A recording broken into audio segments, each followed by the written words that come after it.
everybody. We are here in the Week 6 recap and analysis, and I am here with... We've been spending most of our lives living in the gangster's paradise. We keep spending most of our lives Sean, how you doing? Doing great, Jake. Good. Glad to hear it. So this last week, we're not going to waste any time and just kind of jump right on in. Arthur beat me. Masochistic Monkeys squeaked by Sea Chicken Chokers. Clunge Plunger fell to Deshaun. That was his first win, and I imagine we'll talk about that one in a second. Chubbawamba was defeated by Flaming Moe's. And then now, Sean, you did whoop up on Tanner pretty heartily there. Yeah. You're sitting in third felt, at this point. It felt good. It felt good. You're sitting in third. I believe the last time both you and Eli were in the top 5, didn't you guys go 1-2? I do. Yeah, we did. Season 2 or 3. Yeah. That was. You think that's going to happen again, or is Eli going to kind of have a fall from the top? He's not. I'm going to take the spot from him, but I don't. He's not going to drop too far. What about Arthur? Arthur's kind of sitting there between you guys, and he's outscored you, but not quite outscored Eli. He's going to be right up there. I think he's got a strong team. I think he does well. Picking up some players. So, as long as things keep kind of going how they're going, I think he's going to be right up in there. Sure. Well, and then the other one I do want to mention too is congratulations to Deshaun on his first win of the season. Do you think that was a one-off, or are we going to see a couple more? A big shout out to Deshaun. A one and done, my friend. Yeah. He'll pick up a few, but it's going to be tough. Mm-hmm. It's going to be tough. Yeah. Well, he is the record holder for the season with 5 losses. The most all time though was Arthur back in the 2016 season, had 13. But longest streak of all time is held by yours truly at 10. I don't know that he'll get to that point though. So. Oh yeah, it's going to be good stuff. Yeah. So let's talk real quick about just how everything's stacking up. Obviously, it goes Eli, Arthur, you, me, Cass, Zach, Tanner, Haley, Hayden, Deshaun. What's the most surprising part about how the standings have kind of shaken down so far? Well, I was looking at this past week with everybody's records that the 2s and 3s, the 3s and 4. There's so many possibilities of shakeups. Mm-hmm. And there was a lot of movement, a lot of adjustments as far as people dropping spots, moving up in spots. I think maybe only the bottom 3 stayed the same. Mm-hmm. But we're at that time of season where that kind of happens. I think this week, only week 7, but I think it's going to kind of set a tone too as to. It could. Yeah. People could show a little bit of a lead, and then people could fall further back. So, and I'll talk a little bit about that later too. But. Sure. Well, and just kind of looking ahead to the upcoming weeks. Now, you have had the easiest schedule so far for points scored against you. Now, looking towards your end of season schedule, obviously you're playing me, then it'll go Eli, but you do get the nice run of Deshaun, then Haley, then Hayden, before finishing off with Cass and Arthur. Looks like a lot of wins coming your way, at least in that middle run. It's very there's a good chance of it. I was looking up at that myself. I'm like, if I win the games I should and win 1 or 2 of the ones that I might not be a favorite at, things would be looking good. Yeah. Well, as it sits right now, current projections do have you and Zach actually finishing as 1 and 2. It'll just kind of come down to points if projections play out how they're set. Interesting. Yeah. It also. I'll take that. Let's mark that down. Here we go. It does have Deshaun and Tanner as 9th and 10th. So that's just another side note for everybody. Yeah. Okay. Yep. See that too. Yeah. So it does look like now, moving on into Pick'em, it looks like Zach actually caught up to you this week. You had kind of a bit of a lead up until just this last time, but you're still right up there at the top. Both of you have 16. Haley has 15, and then Tanner and I are down a little lower than that. But you're looking to keep that shoe for a third time, huh? I have it sitting right next to me, right here in my office. I'm looking to keep it. Yeah. Tanner didn't pick this week, so that I'm not sure if he just forgot or if he's gave up or not. I don't know. Jake, I mean, you're trailing, but only by 5, and it's long season, so You know, um, I did not see that Tanner did not pick, but now I actually feel really bad about life because I thought I was actually catching up to him because he just picked really crappy. But wow, sorry to burst your bubble there, Jake. that's all right. Did you already get your picks in? I know there's a game going on right now. Um, Yep, yeah, yep. I've been usually doing that early in the week, usually by either Monday or Tuesday. Sometimes I'll go back later and look it over, but sure. I don't like to forget. So Yeah. Well, that one will, like you said, there are a lot of weeks left, but you are up at the top there with Zach. We'll see how that one plays out. Do you want to do a quick shout out to Zach as well because he is still the only team in the survival pick. He got lucky switching last minute. I'm sorry, to Miami. We'll see how long he lasts, but I do want to give a big shout out. That is awesome. I've spaced it this year to do it, which is kind of a bummer, but I mean, hey, 6 weeks, that's great. I don't remember how long it lasted last year, but I don't know off the top of my head. I think generally it's right around this point because it gets so tough just trying to remember which teams you have already picked and just go from there. But yeah. we'll No, see. it's an accomplishment. Mm-hmm. It really is. Yeah, but all right. So let's move on over into the waivers. It looks like there was a lot of movement this week. What were some of your takeaways from that? Which were your favorite pickups? That sort of thing. I was kind of looking at the waivers. I am still bummed, and you pointed out in one of the last podcasts about me missing Claypool, Yeah. and I'm still heartbroken about missing out on that one. So I kind of looked over this week, and it just kind of seemed nothing really stood out to me. Mm-hmm.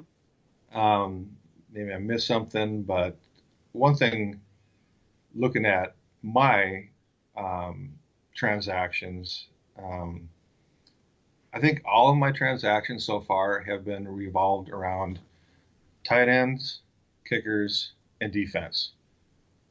I think that's pretty much all that I've added and dropped for is for empty roster spots like that. I think I pretty much still have my core team. Mm-hmm. So Yeah, it really does. You picked up Houston, Hawkinson, Mo Alley Cox, Myers. You did pick up one wide receiver in John Brown, but it yeah, looks like you've been streaming that tight end option. It's kind of been working for you so far. and I think I only picked up John Brown is when I had two defenses, so I dropped a defense and picked him just randomly. So, Yeah, but yeah, that does look like that. Now, one of the ones I did want to point out, obviously, is Tanner did pick up Deshaun Jackson. He has been hurt, so I do think that's just a good kind of stash. See how that one goes. I Uh, did see that. And yeah, yeah. Unfortunately for Eli, Ertz did go on the IR, but he did pick up Noah Fant, another tight end streamer. We'll see how that one goes. Um, it's kind of still. I mean, I know Hayden has been really churning out the waiver wire. He is up there. It seems to be just all this season has been kind of everybody just churning through what they can to try to get that. I mean, to chase the points almost. But yeah, and and I'll get on there and I'll look. I'm like, well, who am I going to drop to pick somebody up? I mean, I'm looking at the points. It's like kind of a wash mm-hmm. as far unless you want to look like weeks ahead. But you know, I, so I'm just kind of stuck with what I got. It's kind of working. Yeah. Do you think it's too? I mean, it might be a little too early, but at what point in the season do you think it's the right time to start looking towards a deep playoff run for a fantasy team? Do you wait until you think you've clinched it, or just before that to kind of start prepping the steps you'll have to take to get to the end? And that's the thing as far as like what steps. I mean, I'm not sure if you're gonna be able to pick up anything off the waiver wire. It might have to do more with trades. Um, and then depending on then too, I mean, who are you going to trade to pick somebody up? Mm-hmm. Are you going to trade? Draft picks positions aren't as strong in the league that we have with the keeper leagues with Mm-hmm. six keepers. If we had fewer than the higher draft position, spot would be a little more important, but they can still come into play. But Yeah. Well, and up until this last week, it seemed like Cass had really taken advantage of his first overall pick with that zero pick, getting Clyde Edwards-Helaire, and he had turned it into what looked to be a solid run.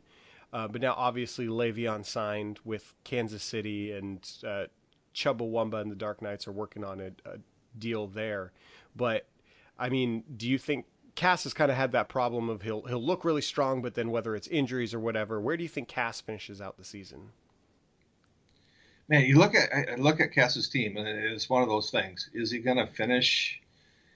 In the at the regular season, is he going to find his way in the top four, or is he going to be down around, seven? Mm-hmm. But then I look at the teams down there. I'm like, ah, but it's Cass. What does he finish first or last? I mean, it's That's generally how it goes, and he has outscored everybody else. I think Eli's the closest to him, like 65 points behind him or something like that. So uh, he's about 71. 71, yeah. Wow. Oh no, I'm sorry.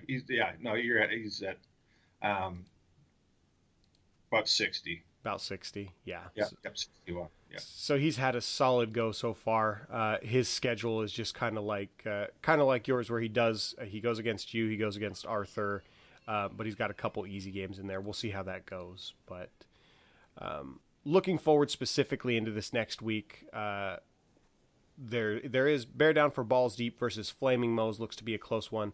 Even closer is Chubbawamba versus Clunge Plunger, both at 149 and some change. Should be close. New Eli's versus Sea Chicken Chokers, Masochistic Monkeys versus Selenia. But let's talk this last matchup here. It looks like Steel Dynasty versus the Dark Knights. You're projected higher than me at this point, but it seems to be whenever anybody goes against me, they kind of score the lowest of the season. So how do you think you're going to be able to overcome that conundrum? Well, it's your show, so you set it up how you wanted to set it up. You know, I appreciate that. As much as you want to.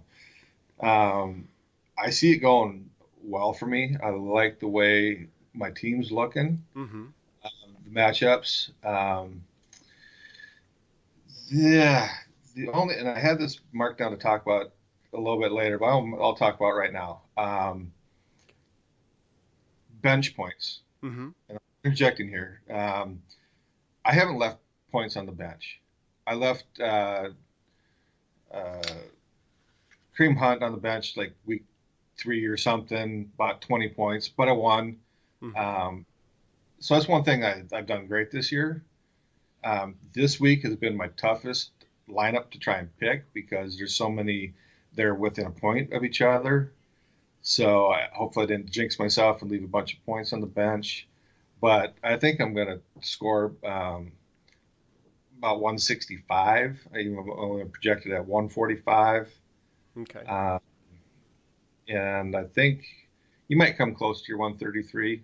But, you know, I think you can do a little bit better than, last week of scoring the lowest points yet of the season. Yeah, that last week was pretty bad. 93. I think I finished at 98. Come on, let's give credit where credit's due. Was it up to 98? No, you're right. It was 93. Okay. Okay. So yeah, I think I got you in that matchup this week. Yeah. Well, going down the list, that's generally what I like to look at is, I mean, especially if I'm projected lower than somebody, I'll go, okay, well, obviously Deshaun Watson's going to outscore Cam Newton. Depending on which Cooper Cup shows up, he might challenge Ridley with Julio back. Higgins, I mean, it's all touchdown dependent for most of my guys, but I mean, it's just kind of, I think Claypool is really the one that, if he has another 3 touchdown game, he might be the one that takes it for me. And it probably would be the Steeler that comes up and and beats me. So Yeah. What about some of these other matchups? Which ones do you think are going to be the most exciting? I think personally, Deshaun's probably going to get another win in here with Cass kind of falling out. But what do you think? well, one thing interesting about this week, we have 1 versus 2, we have 3 versus 4, we have 6 versus 7, and 8 versus 9. I didn't catch that. That is actually interesting. Yeah. So I do. I have Eli winning again. Okay. It's going to be a squeaker. I think he'll win by about 6. Um, then I got let's see who have we got here again. You got the Flaming Moes. You gonna take down Tanner. Um, That's not hard. no, and I got the Chuba pulling another win out. So, and which one you're talking about? The Cass. Is he gonna choke? If he was playing anybody else besides Deshaun, I think he would. But I think Castle choke is not bad enough to lose against Deshaun. Sure. I mean, I think with Deshaun's game, it really comes down to that Pittsburgh game, whether or not AJ Brown actually plays, and if he's there and healthy, and we'll see how that one goes. But um, do you have any? I know we talked about it a little earlier. Do you have any bold predictions? What are your thoughts on something crazy? Uh, Bold predictions. I don't know if it's crazy or not. I'll start with the NFL real quick. Okay. Um, Steelers are going to beat the Titans and prove that they are probably deserving of the number 1 rank. I know there's arguments about a few other teams. Mm-hmm. If they can win their next 2 games, they're on the road at Tennessee, then they're on the road at Baltimore. Of course, if they win those 2, they'll still be, undefeated and arguably the best team in the league. Yeah. And the only 2 undefeated teams are the Titans and the Steelers playing this week. So after this week, unless there's a tie, of course, but there'll only be one undefeated team. Mm-hmm. Um, my bold prediction for fantasy football is the Steel Dynasty will defeat the Dark Knights. I will score enough points. Eli will win, but score lower points, and I will leapfrog into first place. All right. And and the Dark Knights are going to fall down to 7th place. Oh man. They are going to go from first to 7th in 2 weeks. In 2 weeks. That's a really rough prediction for me. It is, but if you look at the way it's lined out, Yeah. with people that are 4-2 and 3-3, like I said, you got to make a bold prediction. That's mine. Yeah. Well, I mean, if you said Cass is gonna win, right? Cass is gonna win. Are they? Uh, Yeah, I could see that one happening. Um, I was, when I was looking at these matchups, I like trying to figure out which one's going to be the surprise high point scorer, and I was hoping that the Clunge Plunger Chubbawamba game was going to be, but I just don't think that one's going to be very exciting at all. I think the one that we're actually going to be surprised on is the Flaming Moes and Bear Down for Balls Deep. I think they're going to have a higher scoring game than they probably should have, but we'll see how it pans out, especially with Stafford at Atlanta, Rodgers at Houston, uh, Evans, Fuller. If Thomas is actually back, we'll see how it goes. yeah, I mean, absolutely. Rodgers and Stafford, they could both go easily over 40 points, and they're at like 31 and 28, so they could definitely jump up Yeah, and score a lot more. yeah. What other bold predictions you got for us? Anything else? Um, I think that's about it. I mean, everything else is, pretty level this week. It is interesting that the highest point differential or point spread is 12 as Yeah, it currently sits right now with everybody's roster. yeah. Well, there is the Philly and Giants game going right now. It looks like it's only 10-7, but there are a couple teams. It looks like Flaming Moe's has Philly's defense. I know Haley's got a running back, and Arthur's got somebody too. So uh, we'll see how the rest of that one pans out. But if it's all right with you, I think we're going to jump on over into those power rankings if you're ready for them. Ready. Perfect. All right. So I'm just going to go ahead and read them. I have not read through these yet, so I do apologize in advance, but we'll get your reaction on them and go from there. Most of the time, I start at 1 and go down to 10. Do you want to start down at 10? We'll go up to 1 this time around. Yeah, let's do it that way this time. All right. So this one's pretty obvious. Last week's number 10, this week's number 10 as well, is the new Eli's. It's Deshaun down there. The good news for the new Eli's is they got their first win of the season. The bad news, they're still in last place. While it was a rather convincing win, it's too late to forge a comeback. At this point, the running back situation is still an abomination, something that doesn't bode well for a team trying to claw back into contention. Still, with guys like Patrick Mahomes, Devontae Adams, and A.J. Brown on the roster, along with newcomer Justin Jefferson, they're liable to boom in any given week. Sadly, the reality for this team is that it would be a vast improvement for them to be considered the new Eli's. Exactly. Love it. That's funny. Again, I haven't read these, so that was I like that one. I think that's one of my more favorite ones from recent memory. But last week's number 8, this week's number 9 is Clunge Plunger. And despite a league-leading 23 waiver wire moves, Clunge Plunger still hasn't found the right combination to produce a win in the last 3 weeks. Along with Sea Chicken Chokers, Clunge Plunger is on a 3-game losing skid and are looking for something to stop the bleeding. To make matters worse, they lost to the previously winless New Eli's. It's been said many times that this team's roster is the epitome of a crapshoot, but ultimately Clunge Plunger ended up taking it up their crapper shoot this week. That's funny. Oh, nice. Yeah. Do you think, with the two of them kind of fighting for that bottom one, do you think there's any chance the new Eli's take over Clunge Plunger for 9th, or is it going to stay as is? There's a shot because Clunge Puncher is going to lose this week. So it's still going to be, there's still just going to be one game apart. So, um, Okay. yeah. Deshaun, you have a slight chance.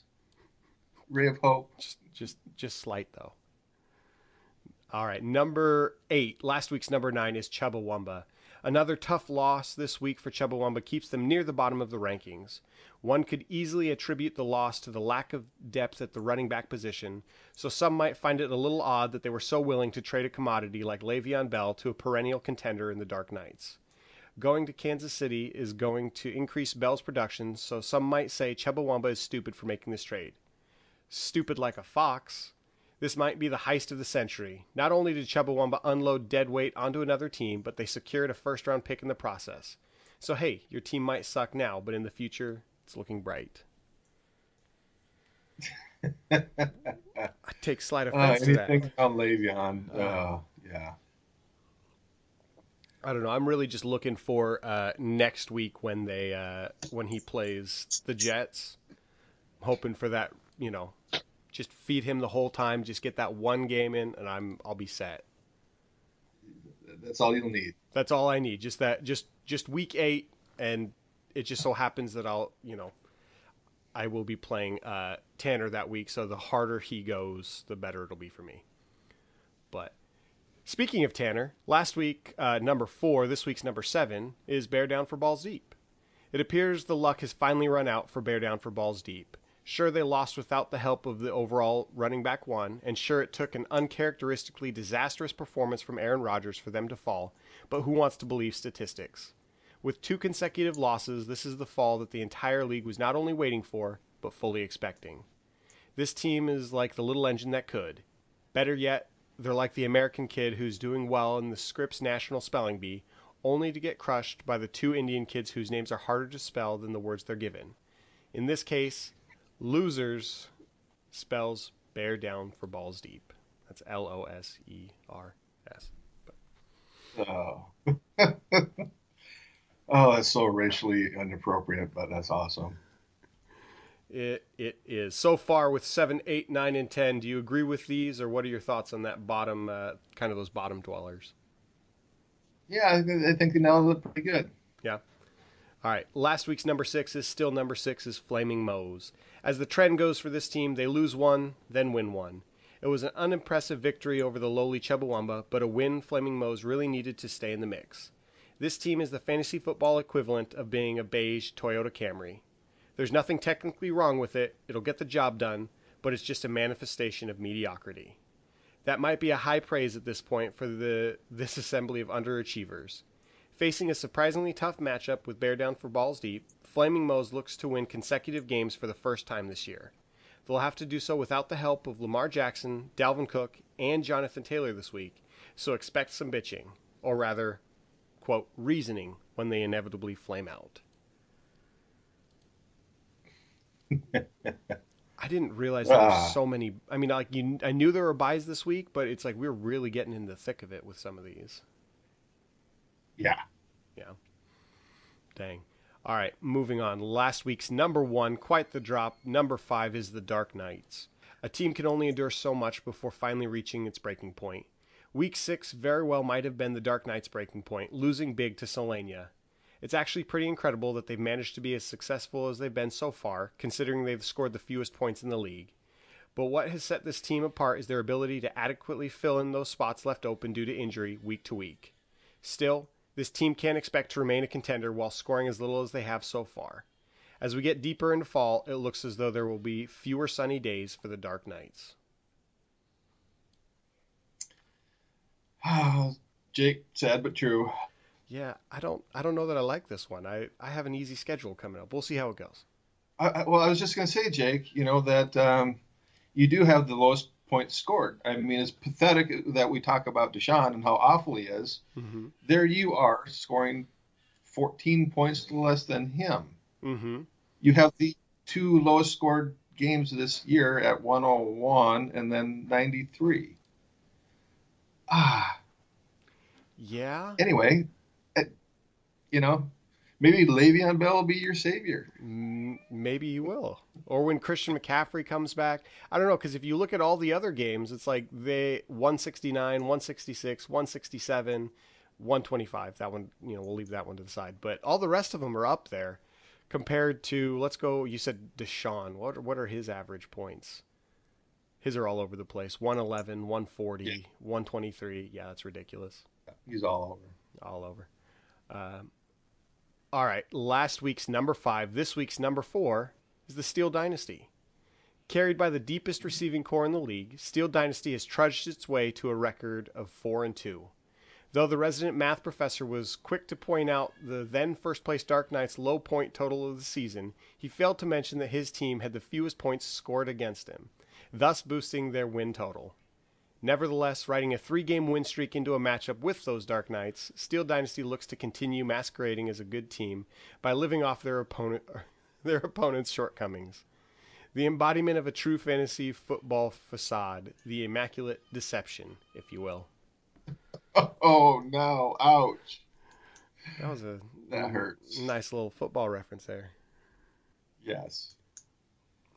As to which he will still not say whether that ball touched the turf or not. He refuses to answer the question about the immaculate reception. Yeah. I didn't realize it was still contested. Yeah, because there's no angles that really show whether that ball touched the turf or not before Franco Harris grabbed it and ran it in. Yeah. Huh. Yeah. A more important question, though, for you is, do you agree with your power ranking position at number 4?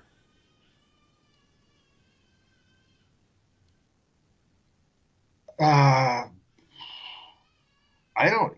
I think I could be number. Yeah. I have scored.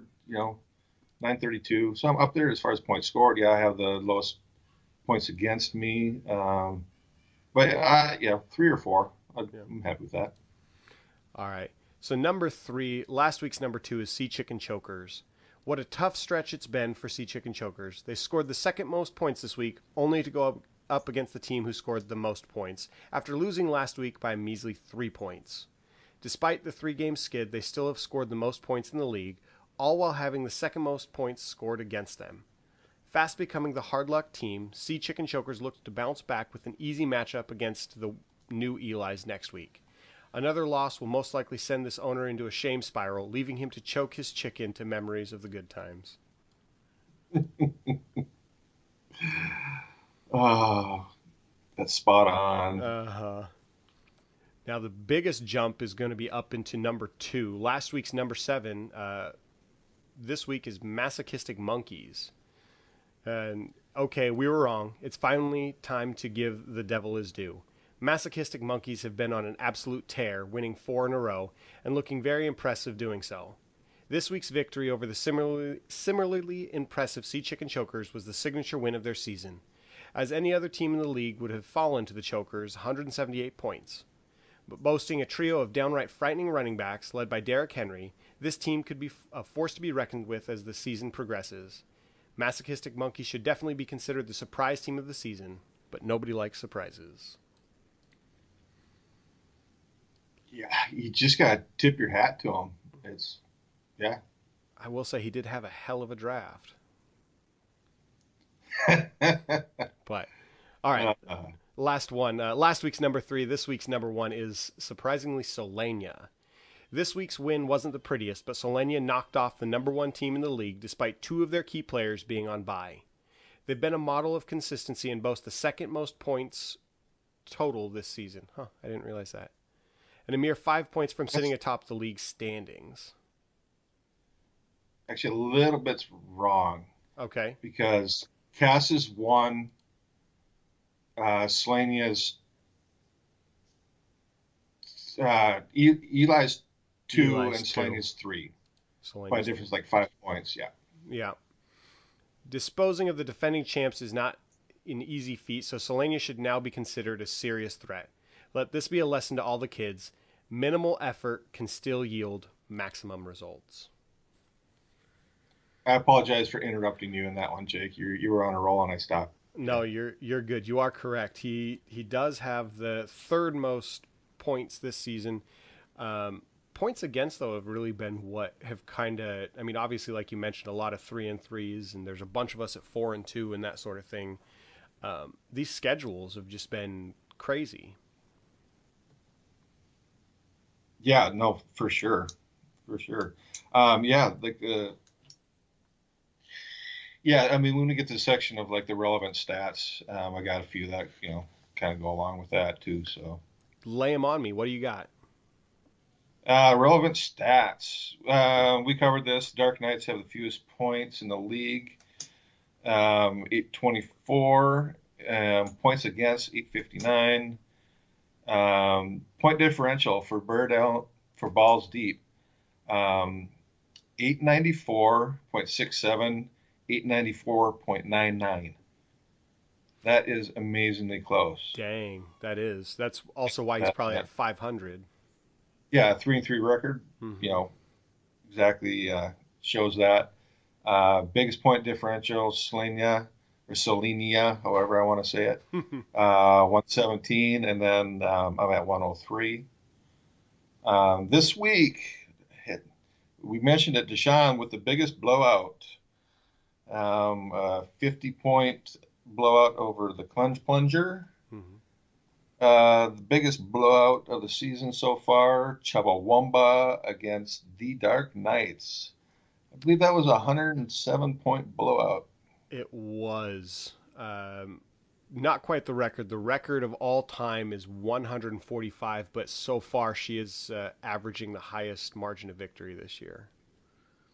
Wow. The biggest blowout ever was 145. 145, yeah. Was that me when I scored my 243 points? Um, Maybe. that was Probably not. actually Flying Dutchman versus a Bloody Puddle back in 2019. Yeah, so he got a whooping there. I know Oh, you have the record for the most points in a game. Let me see if I can find that stat real quick. I believe it's 243 is what we talked about. Yeah, 247. Oh, That was 247. yeah, that was back in the 2014 season. I'm not seeing what the other one was. I'd have to pull up some old seasons, but I can have that and I'll mention it here in the email. Oh, that's good. But what else you got for us, sir? Let's see. I think we talked about the matchups, predictions, Chabot picks. We might be down to the final thoughts and trash talk. What trash talk do you have? We haven't heard much from you this year. I know it's been a rough year for everybody so far, but lay it on me. Lay it on you. Here we go. Well, since Jake, I like you, I'll start with you. The Dark Knights will remain in the dark again this week and will resort back to the Fantasy Football for Dummies book. Cash should be able to sit back and choke his chicken, or will live up to his name and be showed that he is the true choker by the new Eli's. Clunge Plunger won't be getting a chubby this week from Chubbawamba. Haley is going to flush away his hopes. Arthur picked up an easy W after a heartbreaking loss, after stat corrections that he, deserved that win. The new Eli's picked up win number 1, but his team is still off. His team is still worse than his grammar, and dreams of being as bad as the original Eli's. And here we go. Finally, Tanner lived up to his name last week as I gave him the cold steel shaft. But Tanner's bowels will get warmed up this week as he bears down on all Flaming Moe's has to offer. Sorry about that. That's funny. That's probably some of the best trash talk we've heard so far this season on the podcast. So well done, sir. All right. Thank you, sir. All right. Well, we're going to end it with that one. Hopefully we'll get you back on here at some point in the near future once we get through all everybody. I think next week should be Hayden. So look forward to that one. Otherwise, sir, thank you so much for chatting with me here, and we'll chat soon, okay? Thank you. All right.